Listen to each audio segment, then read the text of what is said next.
Welcome to Building Great Sales Teams, a show dedicated to making sales teams tick, tick, boom.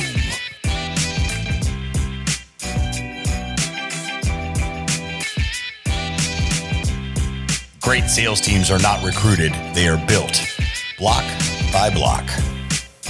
Let's get to work.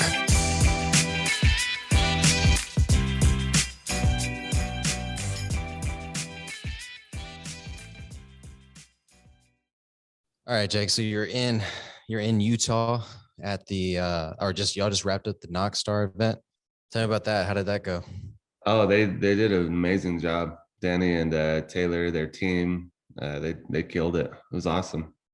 Yeah, I've been hearing their names a lot because we use for my solar company we use Quativa. Okay. And so their names get thrown around a lot. So all right, guys, I got Jake Hess here. Jake Hess is an experienced solar sales trainer, sought after mentor and coach. He started and built 7 businesses in the last 4 years that have grossed over $100 million in revenue.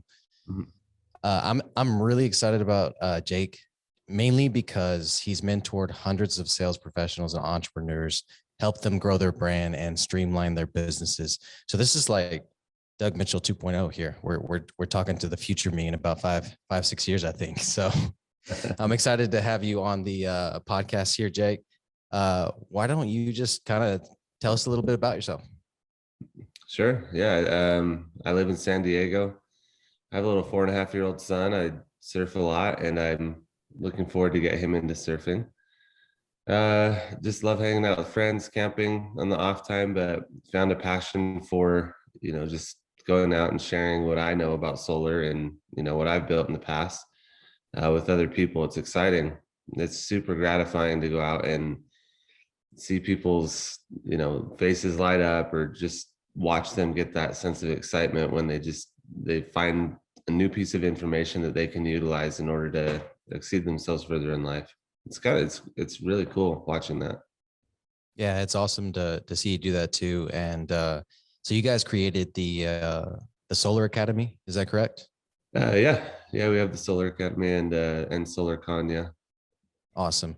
And so I'm excited about that as well. Looking forward to the SolarCon this year. I got the whatever the top tier tickets is. I wanted to make sure me and Wayne, my minority partner, definitely got in on that.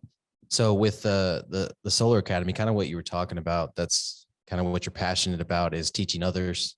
And so what sparked that? Had you just exited your company and then you were like, okay, what's next? No, the company was still running. My friend Ben, he ran the company with me, and he said, "Hey man, I know you hate going to conferences, but I found a new love for them after this." I was like, it opened my eyes. But he's like, "I know you hate going to conferences, but I bought us tickets to go to San Francisco to go sit in one." And I'm like, you oh my gosh, I was not I was like, you know what? Fine. I'm flying first class and I'm renting a convertible Maserati when I'm out there. I'm going on vacation, but I'll show up to your conference. Absolutely. It's all business expenses, right? So, like, we're paying for this if I'm going. So anyway, ended up going into the conference, and I was writing down stuff. Like, the guy was up there talking, I was just writing it down, and I'm like, why is this guy giving all of this information? I write it, I can do this, I could do this. A day and a half later, I was like, that's it.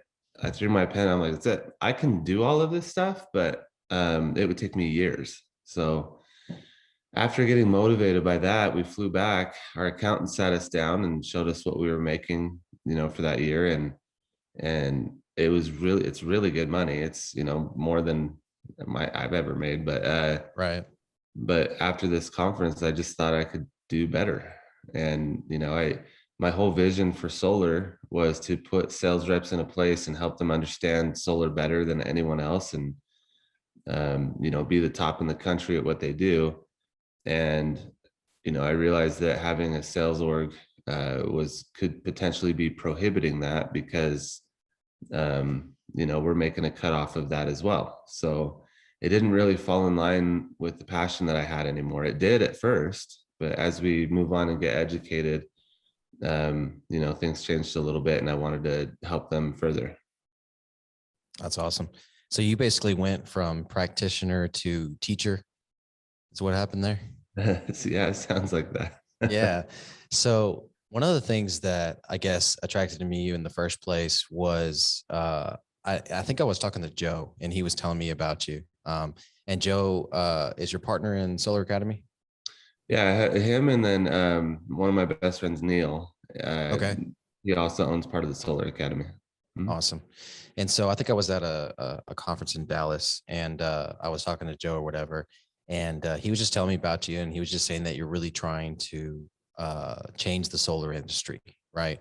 Mhm. And not that it's just incredibly so bad, but there is a lot of things that are going on that, you know, reps selling without integrity. Right. And you wanted to bring integrity back to solar. You know what I mean? And one of my core values is we operate in integrity. You know what I mean? So that was something that really resonated with me. Can you tell me more about that? Yeah, yeah. I'm not. That's a good point that you're bringing up. I'm not trying to fix the people that are being dishonest. They already know that they are. You know, Yeah. it's like I'm not gonna. What am I gonna do? Just go in there and be like their mother? You know, they were raised on. Right. It's the people that are uh, teaching things or selling the way that they were taught, and they don't know any better. They don't know what they don't know. Those are the people that I really want to get to. I really want to motivate and educate, because I feel like generally in solar there's a lot of good people, mostly good people. It's just that unfortunately we all get under these circumstances and we become a product of those circumstances, and Yeah. and then it snowballs. Someone else breaks off and teaches a whole bunch of people that same thing, and so those are the people that I want to get to, and um, try to further along in their career. Yeah. And that's honestly why I got into the business in the first place. So I've been on different campaigns over the last 12 years. We've mainly done door to door, and our main client's been AT&T, but we've done all kinds of other stuff with security and B2B and telemarketing. But a couple of years ago, my father-in-law got sold solar, and you know, he must have had like a 5 kilowatt system, but he needed like a 12 kilowatt, and the sales rep was telling him that it was 100% offset, and that he Oh, wasn't going to have electric bill anymore, and it was your typical, uh, you know, shady solar sale. You know what I mean? And right. it bothered me because one, he didn't call me first, you know what I mean? Because it was a door-to-door sales rep, you know, and I wasn't in solar yet. So I understand why he didn't think to, but door-to-door in general, you want to make sure that you're dealing with a reputable company.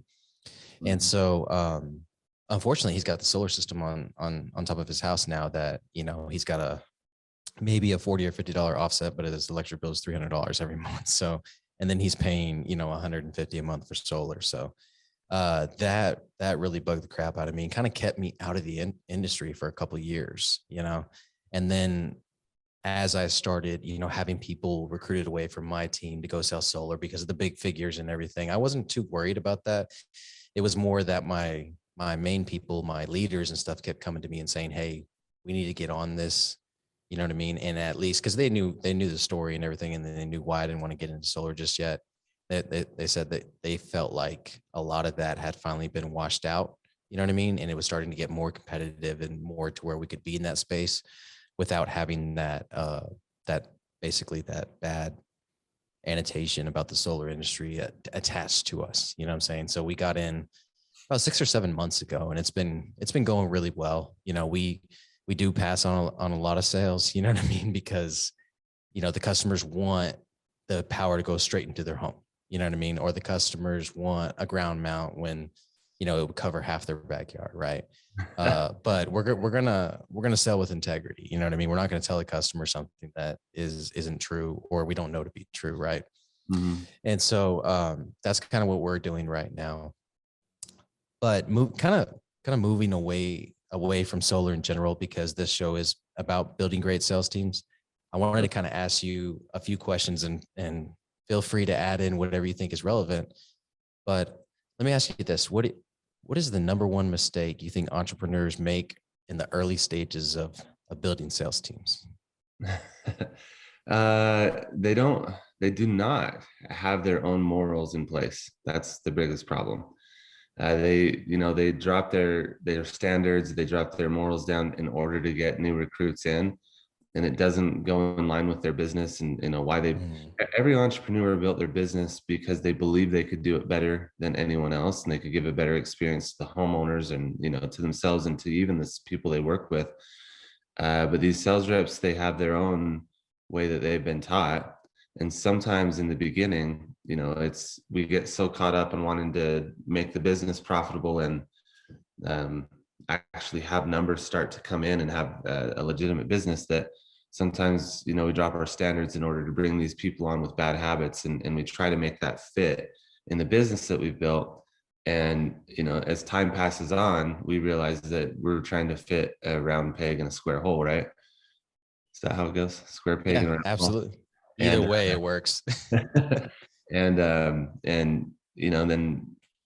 it doesn't work out, so we have to let them go, and that sets us back a little bit, our emotions, and moves us further back.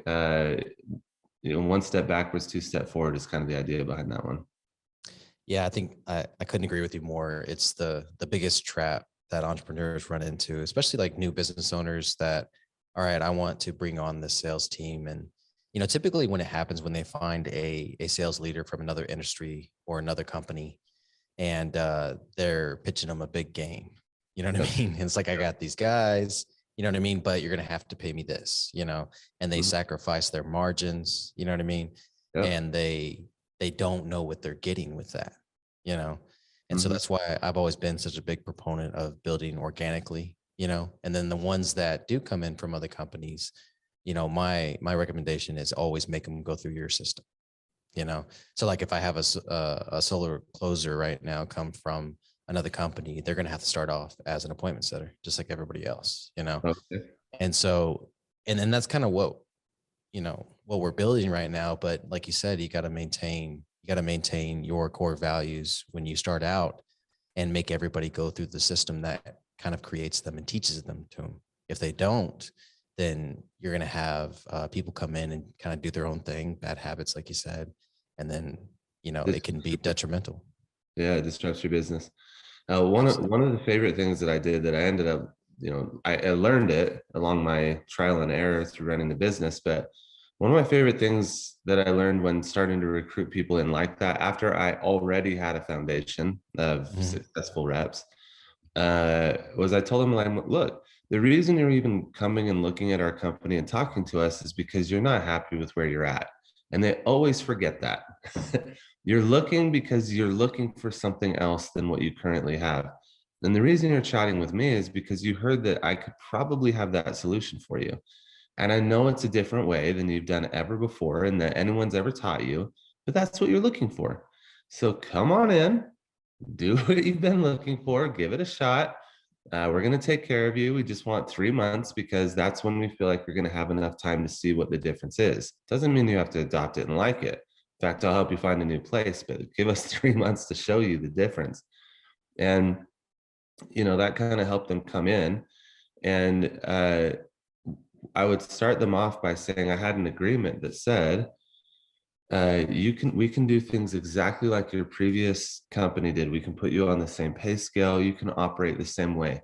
Just know that it operates outside of what my business does. And if your numbers work, and we had the numbers posted everywhere. We had an app that gamified things and it was instant. Right. If your numbers work, then all of these other managers are likely going to adopt and change to what you're doing. That's why we post these numbers. But if your numbers are low and they're not good, that might be really embarrassing for you. And you might realize, okay, hey, maybe there is something to the way that they're doing it. But I'm not going to tell you no. I'm going to tell you yes every single time. It's the numbers that you're either going to get embarrassed or you're going to be proud of. That's it. Wow. So it's like a proving ground, and it's all based on the numbers. So let me ask you this. Did anybody ever come in, do it their way when you knew it wasn't the right way, but they still somehow got the numbers? Yes. Yes. I would love to say no on that. In the beginning, I would say for the first 2.5 years, yes. People would come in and I would be so adamantly against it. And because I knew better, all of a sudden their numbers went up and I was like, okay. I had to adjust plenty of times, right? Okay. Yeah. It was only till about 3 years in where I had like the perfect recipe. And every time they'd come in, I'd heard everything, I'd seen everything. Yeah. And I was like, yep, I've heard that, been there, done that. Go ahead. I know where it's going to go. If you happen to pull it off, then we'll adjust. But in the back of my mind, I knew. Yeah, that sounded like my first 4 years in business. I was so receptive to everything because I was brand new at it. You know, I had knocked doors for a whole 3 months before I hired my first sales manager. And so he brought in his ideas, and then I had another guy that brought in his, and we kind of created this melting pot, which was cool because everybody was kind of like on the same playing field, and we kind of grew it from there. But yeah, so many times in my career, I was that owner that was like, oh, the big sales team that hit all at once. You know what I mean? And it probably wasn't hugely impactful. Maybe it was 3 or 4 guys, but when I lost on that, it prevented me from hiring 50 in the future and losing my contract. You know what I mean? And so those were the really good lessons early on, you know what I mean? To create the perfect recipe, like you said, and also learn what not to do. That's huge. Yeah. Sales orgs, salespeople, people with teams, people that are coming on, managers, they don't understand that, you know, even though they might be doing volume, sometimes it doesn't always have to do with volume. And I think it's really important for people to understand that business owners, the ultimate goal is not to have a company name that you get to say that you own. That's not the ultimate goal. The ultimate goal is to have something that is running without you even showing up. My dream is to show up into a building where someone bumps into me and bumps my shoulder, my papers go flying everywhere, they say sorry, and they keep running because they don't know who I am. That's a successful business. That's Yes. the business I want to own, right? And so these sales reps and these managers, when they come in with all this volume and they think that's what we want, what I really want is someone that's not going to jam up my operational team, someone that's not going to send them home crying or disrupt the flow of everything we have going, because that's not automation. I need automation for a business. I need it to happen consistently in the way that we built it so that everything's streamlined and runs fluid. And so I would say no to a tremendous amount of volume, and yes to a small amount that would allow me to automate my business and have the lifestyle that I want. Yeah, I couldn't agree more. Probably 4 years or 5 years into my business, there was several times because we had 13 offices at one point. So, you know, geography and the sheer amount of people that we had helped with this. But I would walk into these other offices and they would ask the manager, like, who's that guy? You know, and I wasn't as prevalent on social media or anything like that before. And they would ask, like, who's that guy? Like, you know, because back then I dressed to the nines. Now I don't care. You know what I mean? Yeah. But back then I was like in a suit and my, you know, crocodile boots and all that good stuff. You know, I looked the part, right? Yeah. And they were always curious, like, is he with AT&T or, you know, who's this guy or whatever. And so like, I always took that as a compliment, you know, because it meant my business was running efficiently. You know, they knew so-and-so in the back office, or they knew the regional, or they knew the VP, you know what I mean? But they didn't even have a face to put to the CEO, which was kind of crazy to me because when you did your opportunity meeting, you saw the structure, the org structure, but you know, you get so much information that first day, you're probably not remembering anything. And sometimes I see people's faces, you know, and I'm like, and I should know who they are, but then I see them in real life and I'm like, I don't know who you are. I have no clue. And then I see their Facebook profile picture and I'm like, oh, okay. That's you. Definitely know you. Yeah, that's awesome. All right. So kind of, so when I decided to get into consulting, I developed a quick guideline, you know what I mean? And it's called CODOC, right? And the way that lays out is compensation, opportunity, development, operations, and culture. And I kind of created this in like 15 minutes because it was everything that I had been doing already. It was just a way to structure it so I could explain it to people. Like that. And yeah, and so basically what it is it's my audit that I used to go into offices with. You know what I mean? So I used to go into every office and I would look around at the office and see, you know, everything from, all right, is there coffee cups next to the coffee maker? Is the area clean? You know what I mean? All the way to, is the manager there inspiring? Is he engaging the guys? Are the meetings, you know, do they have a good energy? You know, they don't have to be super hype and all that, but they have to have a good energy. Are the guys engaged, you know? And so I would go through this audit, and I kind of feel like Kodak is the audit for a sales team, right? And so let's walk through it real quick. So it's compensation, opportunity, development, operations, and culture. So these are the core things that you can kind of check off with the sales team to see if everything's going. And obviously there's a lot under compensation. There's a lot under operations, and so on and so forth. What do you think in terms of building a great sales team out of those 6 items is the most important? I know I'm putting you on the spot with a lot of these questions. No, I would say it has nothing to do with the sales team. So I would say development and Okay. operations. Okay. Because even though traditionally that you think that doesn't have anything to do with the sales team, but I run into this daily. You can go recruit 100 people, but unless you have the operations to sustain and back them coming onto your platform, then you lose them all within a couple of 2-3 months anyway. So a lot of business owners want to go out and get that volume, get people into their business so they could be like, look, I have a successful business now. But you're constantly going to be going through a cycle of replacing them and going through this roller coaster unless you have your operations and a way to develop those operations built out. Yeah, I couldn't agree more. I actually turned down a consulting gig last week because, I asked them, can you handle 20 extra sales a week, right? What's going to happen if you get 20 new customers in like 3 weeks, after we start rocking this thing?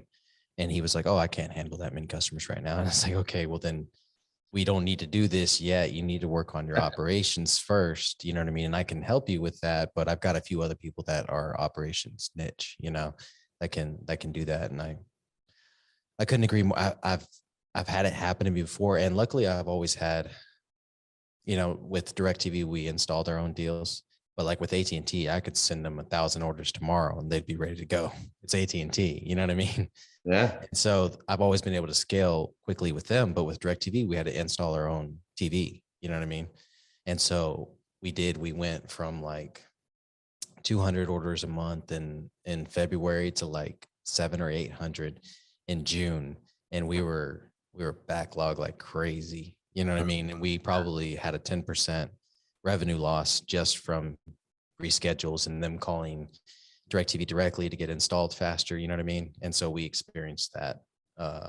And so I think it's one of those, you have to put your oxygen mask on first before you can put someone else's on type thing. Cause you're right. If you don't have the operations and development in sync, then you throw all those sales on top of it and it's just going to be a mess, and you're going to lose the culture. You're going to lose compensation. You're going to lose opportunity, Yeah. It's a tough one for me. I'm a little bit more biased to that development and operations. I had the business partner I had at Heliogold after we sold it. He's the one I told you about that took me to the conference. We started building the Solar Academy together. I want to work with him. He is my other half. He's great at everything that I cannot do. Yeah. But we hit this chicken and the egg scenario. I had built Heliogold without him. I brought him on year 3. And I knew what it felt like to not have an operational platform built out when we brought sales on. I knew what that felt like. I knew what my life turned into, what my relationships turned into. And so when we were doing the Solar Academy, he had never been through that. And he said, I want to use money that we get from sales to build the business. I don't want to use my money. And I said, I did that already. I've been there. I've gotten the money so that I don't have to do that again. I would rather build the operations first to keep my lifestyle and then get the sales. And so it becomes a chicken and egg scenario, and neither one of them is right or wrong. I just know which one my lifestyle fits better with. Yeah. And I think, just from our short conversation today, and this is the first one that we've had, which is kind of cool to do it over a podcast like this, but it's nice to meet you finally. Yeah, exactly. I think you kind of lean integrator. Would that be correct? I lean what? Integrator. So like, have you ever heard of EOS? Okay. So in the EOS platform, there's in every company, there's an integrator and a visionary. Sometimes it has to be the same person because that's the owner, you know what I mean? But you either lean one way or the other, which is operation centric or, sales and marketing, you know what I mean? And so the visionary is the one that has the big ideas, the big plans, you know what I mean? The $100 million, visions basically. And the integrator is the one sitting there like, all right, but what has to happen first, you know what I mean? So that's kind of the two. And so I'm the same way you are. I'm more like, hey, I want to make sure that everything's in place. That way, when we hit go, you know what I mean? You're never ready for everything, right? At some point, you got to hit go. But I want a good little foundation, which is why we're building kind of slowly with the solar company, And it's funny that yours was called Helio Gold. I saw that on your I was scrolling through your Facebook page and I saw that and I was like, man, great minds think alike. Mine was Helios Power, until I realized there was a trademarking issue. And I don't know if it was, I want to say it was Helio Gold. Do you guys have a trademark that's Helios or Helio Power? No. Oh, okay. So there is a trademark somewhere in Southern California. They established a trademark as Helio Power. So I had to make a decision whether or not I was going to build my company to scale. Because if I did, then eventually I would infringe on their trademark and they would be able to send me a cease and desist and I would have to stop all marketing of Helios Power. Mm-hmm. And so I went ahead and changed the company name to Argenta Solar, which Argenta is a super unique name because we use it on our AT&T contract, Argenta Field Solutions, and then Argenta Consulting. So it just kind of went with everything else. But whenever I created the solar, what's that? I'm sorry that happened. Yeah. I mean, luckily I was only 6 months in and not 6 years in. Right. And then got the letter. That's why I have a really good lawyer, Jessica Dennehy. She doesn't practice law anymore, but she does all those little, things like trademark and operating agreements and all that stuff. And she killed it on that one. She saved me a lot of money. I wish owners knew how important that actually was. It's hard in the beginning though, and if you're trying to build it without the funds, it's hard to justify spending funds on a piece of paper that you just really get. Yeah, a trademark, it can cost you anywhere from $1,800 to $3,000. So yeah, it gets expensive fast. Get approved. That's not even saying that you're going to get it. Right, exactly. That's why I went with Argenta because it's just a unique name. But all right, so for our entrepreneurs out there that don't have a sales team yet, there's so many of them that have successful, 7-figure businesses that basically operate on word of mouth, right? They, somebody hears about what their business does and reaches out and they sign them up, like I was talking to one the other day and his wife is the salesman for the company. You know what I mean? Yeah. But she's admin, but she also takes the incoming calls from Facebook and, the referrals and everything. And so if I'm an entrepreneur and I want to start bringing in more revenue, I'm ready to go. I got my operations and development down. Which route would you recommend that I take? There's door to door, there's social media, there's, phones and text messaging, there's lead gen, all these different ways to get sales.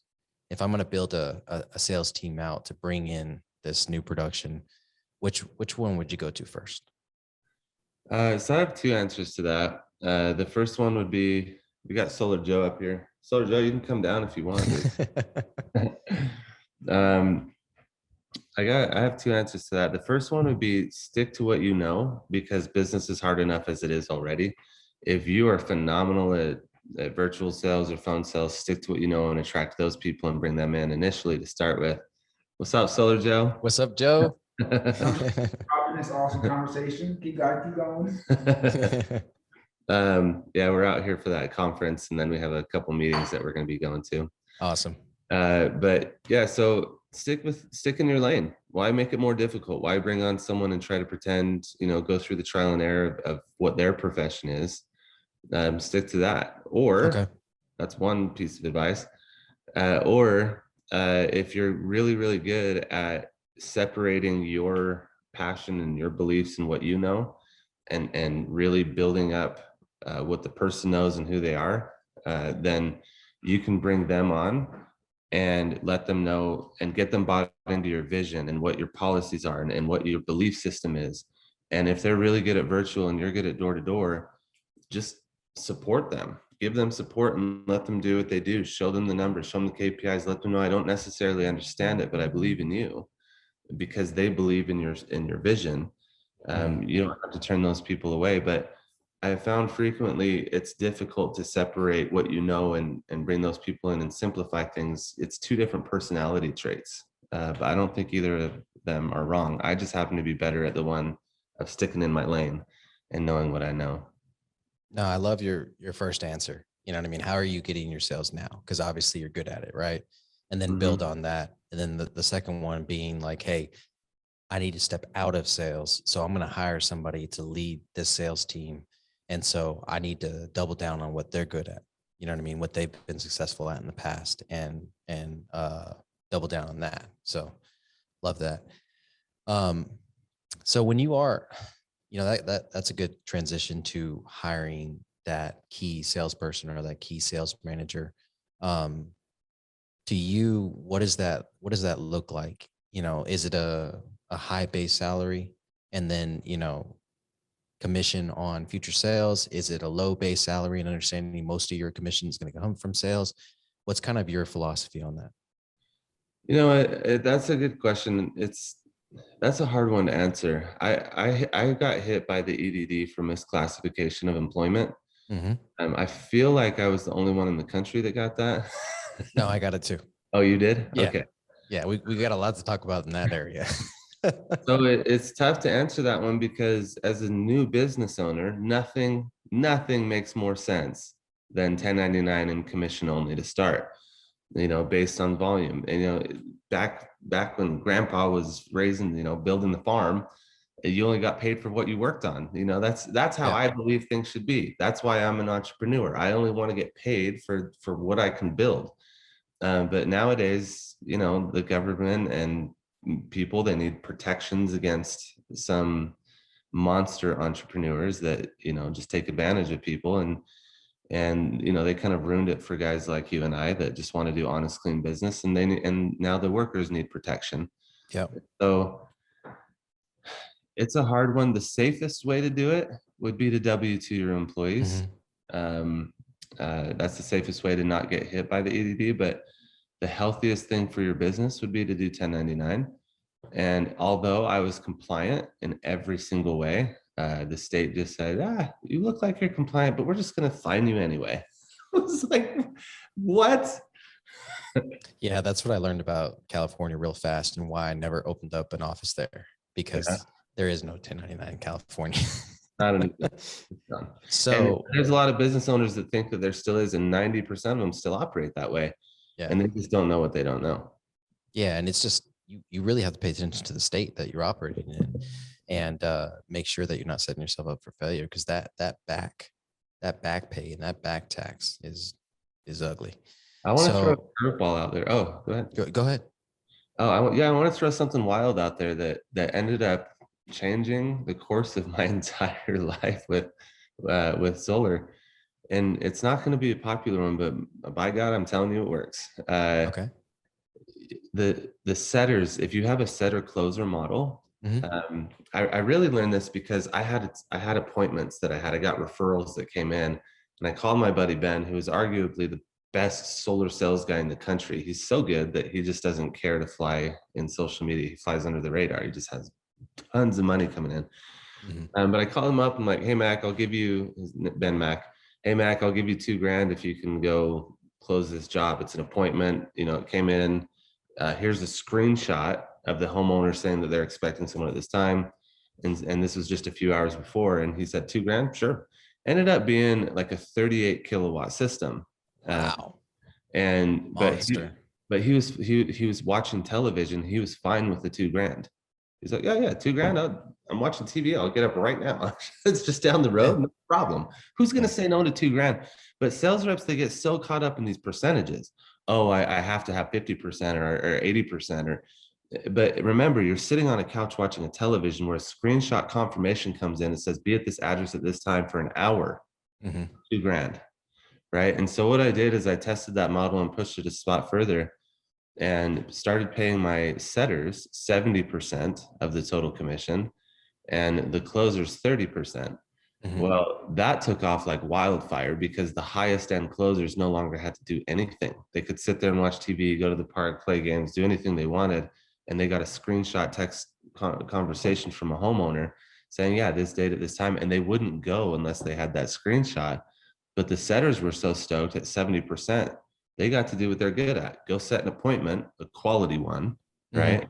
And get paid 70% of the job. And everybody was happy. Wow. That is, yeah, that's not a popular model. You know, what's funny is in Corpus Christi, we've got this company called Zenith. I mean, Deca. I mean, I don't know what they changed their name to now, but they're actually using that model now. And I was kind of wondering where it came from. You know what I mean? And yeah, so I've got a few questions about that. Now I'm getting free consulting here.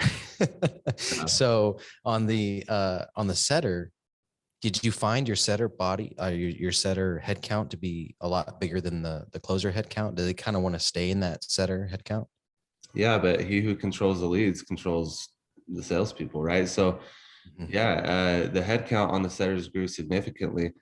And, you know, if someone's listening to this, I'll probably get phone calls, but just to let you guys all know, because this is happening.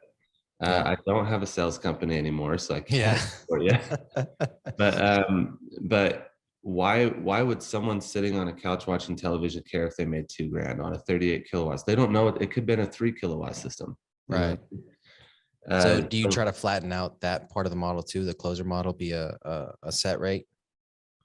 I tried to, but then percentages kind of took over. You know, everyone wants percentage. So the 38 kilowatt system, you know, 30% would have been better. Yeah. So it kind of evens things out, whether it's a 3 or a 38. It kind of makes it a bit more fair. They're not as stoked about the 3 kilowatt ones, but this kind of trickles down to the setters. The setters, if they don't create an established appointment, if they don't do it well enough, or the system sizes are consistently too small, then as you're sending it to the top closer in the company, and I told him, I don't care who you send it to, and I don't care what your negotiations are. I truly don't. This is between you guys, right? My job is to fulfill your accounts, make sure you have a good experience, and pay you. I'm not getting involved in this, but this is what I have found to be successful. And these setters, if they go to the very top closer, because we had those numbers posted, then the top closer would get these appointments. They would just stop going. Now the setters on the hot seat, they need to go get more quality appointments, or they need to go get larger system sizes, or knock in neighborhoods that have bigger homes or higher usage or likelihood of closing. And so the closers themselves became very powerful because they would start to tell the closers, no, your last 4 were tiny systems. Get out of downtown and go out to county. And then I'll go to your appointments because I have no reason to go downtown anymore. I'm not going to take 30% on a 3-4 kilowatt system. Yeah. Now the setter's on the hot seat. So it created this neutrality in the business, and I loved it. Yeah, that doesn't exist in a normal setter closer model. So yeah, I could see how that would happen, because they're not getting these huge commissions anymore. It's like, I'm not going unless it's basically a deal. You know what I mean? It's got to be set up nicely, you know, where you're closing like 60, 70%, I imagine. Or so was it even higher than that? Yeah, if a specific setter came, they would know their quality of sets, and they would then, the 70-30 was recommended, but then they would start to negotiate their own red lines, and I didn't care. We had a form that they filled out to, you know, to dictate who was getting what, and that we would not deviate from that. If they came back and there was discrepancies, I would say, sorry guys, I literally have to go off of what you guys submitted right here. I'm sorry that you're arguing, but you guys both submitted this, so I'm going off of that. And I have something in my contracts with them that if that commission changed, I need a signed document that we had created.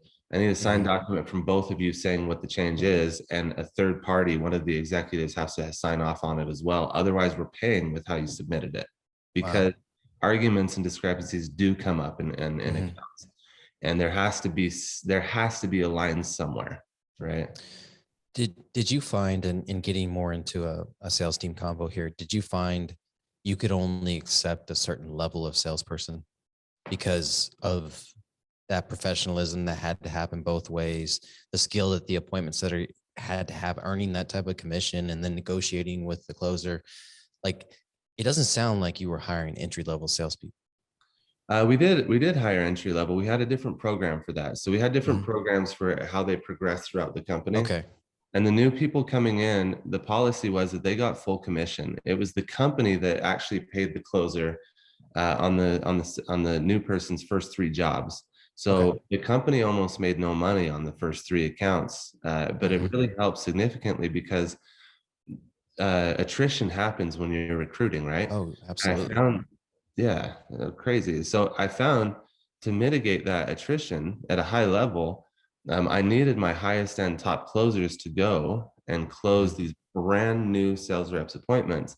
But the sales rep, they're like, why would I have someone so big come and close it? It's because the company would pay the closer. And so the sales rep immediately got money in their account because you got the highest end closer going to these new people's appointments. Then they got the training. They got the feeling of what it was like to watch that. Their morale went way up. Money starts hitting their bank account week 2. Like it was a beautiful model, but they only get 3 of them from the company. If they decided that they wanted more after that, then the company wasn't going to pay for it. It was time for them to negotiate how much of a percentage that they wanted to give up to the closer. And that's on you guys. It's your business. Do what you want. Negotiate how you want. And that makes sense. You know, I know the systems are smaller in California, but like in Texas, so that would basically mean they had anywhere from 20 to 30 grand in their pocket before they had to make that negotiation. You know what I mean? So now their bills are paid. Now maybe they've got a new cell phone, a new vehicle, you know what I mean? And now they're set up for success in the business. In order to keep these sales reps, they just need a little bit of taste of money in their bank account and they'll stay. So it really is more of a high risk not onboarding, but entry level process in the beginning. But you're trying to increase your retention rate is what you're doing, right? Instead of saying, hey, I'm going to hire a bunch of people and who's going to stick is who's going to stick. Who's going to stick is who's incredibly successful from the get because they have money in their account. I'm going to try to kind of grab those middle range people and prop them up a little bit until they get good, right? It kind of increases my retention rate. I like that. And everybody won. Everybody won. The managers loved it. The managers would likely go and close them because they're usually the top salespeople, right? We had guidelines and that the managers, in order to lead a team and manage a team, they had to close a certain amount of accounts. Now it doesn't mean they had to go out and generate them all themselves. Some did, some didn't. Some kept building their teams up enough where they would go close those first 3 accounts over and over and over. They're closing, right? Yeah. And so we built it out that way, and people ended up sticking for a very, very long time. Just in San Diego alone, when we shut down the company after that conference, we had 58 sales reps with a 3.4 per rep average for that team per month. And that's, if you guys don't understand those numbers, that's insane. That's freaking insane. I mean, that's what we ended with. It wasn't always that way. Yeah. No, I understand. But obviously you proved the model. You know what I'm saying? Like, right now I think we only have like 4 closers right now. And we're probably at that average, but that's with 4 closers. You know what I'm saying? And these are people that came from our other campaigns that have been with us for a long time. They're closers, period. So the fact that you're hiring new people, new appointment setters, and promoting new closers, and you're still doing those kind of numbers at 58 plus is massive. That's just a high quality team in general. That's, not to be cheesy here, but that's a great sales team. It's one of the best. Almost every single one of those 58 people, almost all of them now own and run their own sales orgs. That's amazing. They're awesome. educated beyond. That's just affirmation as to why I keep doing what I do, and for what I do, there was 58 testimonials, so that was great. That's amazing, and even for having a solar company, that would be the best recruiting tool in the world. Let's just say you stayed in the solar business on that end. You stayed in sales. I mean, you're right. You had 58 testimonials. If you come to this company it's not a matter of if you're going to own your own company someday. It's a matter of when. Yeah. You know what I mean? And imagine being able to recruit like that, you know? And so I talk about it all the time. Like we have what we call our freedom training. And the freedom training is based on the concept by Sean Whalen of being a free man. Have you heard of Sean Whalen? Mm-mm. Okay, so he's got a Lions Not Sheep is his apparel company. Check it out when you get a chance. You probably like his stuff. Okay. But you know, he talks about not owing anybody anything, whether it be your time, whether it be money, or whether it be your like mental space. And you know, the only thing he talks about is it's kind of silly not to own or not to finance a car or a house, right? These big ticket items, because that money could be in the market making you money versus you just have it sitting there in cash doing nothing, right? And so, but everything else he says, you know, you should be working to basically be a free man, right? And so I took a lot of the concepts that I learned from him and then I learned in Apex, and I brought them back to my team because I was like, well, if I want this for myself, why wouldn't they want it for themselves? You know what I Right. mean? Yeah. And so we started, you know, at the appointment center level, you know, we go through tax training, right? And so our appointment centers are W-2 now, but we still want them to be savvy on what they can and can't write off, you know? So we brought in our accounting team from Easier Accounting in Utah, and they're going to do a tax training for us. And then we're going to deploy that in the early stages of the appointment center training, right? And then you go up to closer, and now they're learning about crypto and NFTs and investments and, you know, Airbnbs, real estate, whatever the case is. And at every level, we're teaching them more and more wealth building strategies, right? And so I always said that the biggest recruiting tool would be somebody came into my company, learned all this stuff, built wealth, and then left the company because their investments were doing so well and they started their own business, or they lived on those investments, or they just became, you know, a real estate investor or whatever the case is. And they became successful at it. You know what I mean? Because people always ask, well, why are you teaching them all this stuff? They're just going to leave your company someday. And I said, that's a great point. You know what I mean? Yeah. And so being able to tell a new recruit come in, hey, you know, so-and-so, all he does is real estate flips now. And so-and-so is a crypto investor, and he started his own line of NFTs, and those are killing it. You know what I mean? And then so-and-so is living in the woods on the $1 million he made at this company. You know what I'm saying? Like whatever they want, or they started their own business, you know, or they started their own solar company, you know. If you're able to have testimonials like that, what it says is, hey, I'm not just here for me and mine, I'm here for you and yours too, you know. Right. So that's huge. Let's talk about what you got going on right now. So you know, I know you've got Solar Academy, you've got the SolarCon event. And then I did see on the Solar Academy, y'all do some pretty intense like retreats. Is that a good way to describe it? Yeah. What you were just talking about? What's his name? Whalen? Sean Whalen. John Whalen, about owning your mind, owning your time, owning everything. Yeah. You know, I found in this consulting gig that I don't own my time anymore. I actually thought it was, you know, going to be amazing, and what I found is I became an employee at all of these companies that are hiring us to build their companies. And I'm also the fall guy. I'm also the victor, you know, hey, he did it. He brought us here. Hey, that didn't work. That was your fault. You know, and it's constantly just time being taken away. And so we're really excited to build out these retreats, which I'm finding is what a lot of people are wanting anyway in this industry, is to have, someone called it something, it's education and entertainment put together. I can't remember. Absolutely. Yeah. I can't remember the word of it. But they mix those words, and that's kind of what people are looking for now. And I can give them a week of my time, everything I've ever built from these companies, every training I have, and just consolidate it into a week and say, take that knowledge and run, and then I could be done, rather than stay on the hook and be responsible for my time.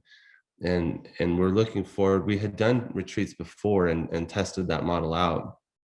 But the consulting things, as much as I love to do them, and I've helped companies build and even sell their company to this point. I've had multiple of those. I think I'm excited for this new chapter. Absolutely. So any solar professionals or sales professionals in general, I imagine, that are interested in that, they just go to thesolaracademy.com, and that's where you have all the information for those. Not for the retreats yet. We're rolling those retreats Okay. out at SolarCon, and you mentioned NFTs. We're actually rolling out NFTs with Danny Pesci and Knockstar. Nice. We're rolling out some Sales Wolves NFTs for the entire sales community, no matter what you sell. Mhm. Anyone that owns one of those will end up going to conferences with Brian Tracy, the Wolf of Wall Street, that we're going to be putting on year one. So we're staying relevant, and we're trying to promote and build what the industry needs and what they're looking for. Because if you're not adapting your business, then you're dying, right? Absolutely. And so we're adapting to what the needs of the people are today. No, that's massive. And you know, the big thing for me with NFTs is the function behind the artwork, right? And so one of my favorite ones that I have is a full send NFT. Have you heard of those guys? Yeah, Yeah. very cool. And yeah, they, you know, that gives you access to their promotional events in the physical world and in the metaverse. So that's really cool. And then, you know, you got a bunch of other NFTs that have a ton of function with them. But yeah, I mean, I was waiting for the NFT to come out that was like a development NFT, to where you bought this NFT and it was like, I don't know, 200 grand, you know what I mean? But you basically got access to every affiliated conference that went with it, or, you know, event or whatever the case is, would be really cool, especially if you're in like the consulting or coaching, or a space that applies to all, you know, all these conferences that we go to sometimes to develop ourselves or to get clients. That would be a really cool, like, all access VIP, you know, for the rest of the conferences that are there. I don't know. Yeah, Maybe we're I'm dreaming too big on that one. we're excited about it. Yeah. Yeah, but that's cool. I'm gonna see. I think I'm gonna see Jordan Belfort in Arizona at Coaching Con. I think he's gonna be there. So Okay. that's next month. But you know, one of the questions that I asked one of my mentors, Ryan Stewman, he's the owner of Apex and Break Free Academy, was, you know, coaching sounds like a job, and consulting sounds more of like a, you know, it ends and it's a gig, right? And so I said, I don't think I want to be a coach, you know, because like you said, you're kind of like tied to the company for months on end. And then, yeah, you know, there's so many variables, right? I can give you the recipe all I want, but there's a reason that Gordon Ramsay would kick my ass in the kitchen, whether I had his recipe or not. You know what I mean? Yeah. So there's so many variables. You can give them the recipe, but if they don't execute it properly, you know what I'm saying? Or they tweak something here or there, or they don't have the people in place to execute it, or the fulfillment, like you talked about. So many things can go wrong. And at the end of the day, you know, not a lot of people are going to look at the man in the mirror and say, hey, we did this wrong. They're going to look at their consultant or their coach and say, hey, that was you. You know what I mean? Because it's easier. Yeah. And so that's definitely tough. So that's why everything I'm doing now is like limited to 90 days. And you know, I kind of know that once I get into an organization for 90 days, I know the biggest impact that I'm able to make, if there is an impact to make, has been made. You know what I'm saying? Like, if I still need to be involved after 90 days, then I haven't done my job, you know? And so that's kind of how I have everything set up. But no, that's really cool. Anything else that you have going on that you want to talk about? You know, a question I had is, okay, so you started and built 7 businesses in the last 4 years. So, you know, we got Solar Academy, we got Helio Gold. What are the other 5? I'm kind of curious. Parkmont Properties is one. My son's middle name is Parker, and mine has Mont in it. So we just combined them, Parkmont Properties. Awesome. You know, that holds some real estate in Utah with my family. And then there's Brightwood Customs, which I absolutely love, woodworking and building things. So that company during COVID has kind of slowed down, because I've put most of my attention on the Solar Academy now, and solar side of things. But you know, they got a big project to remodel an entire spa.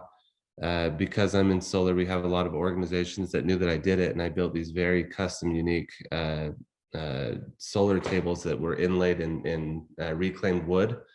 that had epoxy covering them so they could use them as whiteboards, erase them. In the center was a solar Oh, panel. that's awesome. With wireless charging ports underneath it, like very custom stuff, very custom builds, and making it look beautiful. And so that's Brightwood Customs. I love that company. Parkmont Properties. San Diego's Outdoor Adventures is another one. Cool. Have a truck, razor, boat.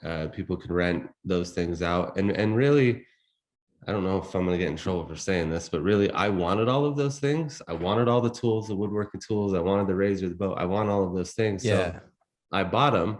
And then I'm like, oh, I'm going to get taxed on those. So I'm going to create a company and put them up for rent. This is not financial advice. We got to say that. If the IRS is listening, this is for entertainment purposes only. Yeah, none of this is true. But yeah, you know what I'm talking about, right? So Absolutely. But they ended up, they're passions, and I'm good at building businesses. So they run and they function, and yeah, it's been fun. That's awesome. Very exciting stuff. So guys, very honored to have interviewed Jake Hess for this podcast. If you want to get in touch with them, you can reach out to him on social media platforms, just at Jake Hess. I think it's not a common name, so they should be able to find you pretty easily. Yeah, there's not a lot of Hesses out there. And I'm always wearing a hat because I got no hair. So I'm on my way. So it's funny. I typically wear the backwards hat, and it's kind of turned into my trademark. You know what I mean? And I'm trying to like do it less because it's terrible if you do want to keep your hair. So I actually had you were talking about getting those nice suits that you had, right? Yeah. I was at an event where I was selling these $100,000 packages, and someone was coming up, and I went to take my jacket off because it was 3 days of me talking, and I was so hot and I was getting comfortable. So I took my jacket off as I'm explaining the cost, and and they saw the label and it said Express. He goes, "Is that an Express suit?" I was like, "Yep." And it was so embarrassing to sell $100,000 package. So I went out and I bought these Armani suits and Boss, and I'm like, that's never happening again. But it doesn't stay true to who you are and who your personality is. So now I just wear my surf clothes when I go speaking and do all of this stuff, because people just want you for who you are and not what you are tricking them to be, right? Yeah, because eventually, if you put on that facade, and I definitely did it in my younger years and in my 20s, you won't perform as well, because you're not, like you said, you're not being true to who you are, and there's all this friction in what you're doing, and you're trying to keep up this facade. You know what I mean? It's kind of funny, and I probably shouldn't be saying this because I don't want to be a target for somebody, but so I'm trying to get my money out of cash, right? I'm trying to get it in material things that when inflation happens, those things will appreciate in value. And so one of the things that I did is I bought a Rolex, but you won't catch me wearing it because I don't have that appreciation for watches. It's just something that I could be diversified in and put my money into, and then just put it in a safe somewhere. I'm not saying where, and let it do work for me. I've got money in real estate and in crypto and in different things and out of cash. You know what I mean? Because as you know, we're dealing with a lot of inflation right now. So that just kind of, the most expensive thing I'll have on me at any given time is my boots. That's what I spend money on. Everything else is this is Target. You know what I mean? It's like, you're in Texas, you got to have those boots. I know, right?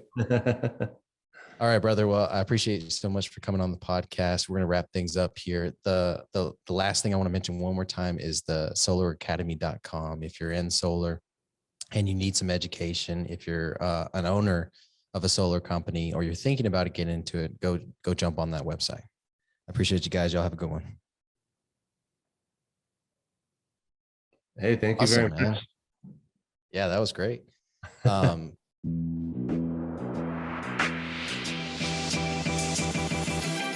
Thank you for joining us on this episode of Building Great Sales Teams. We appreciate it. Make sure you like, share, and leave a review wherever you consume podcasts, and subscribe so you're notified when we release new content. Great sales teams aren't recruited. They are built brick by brick. Let's get building.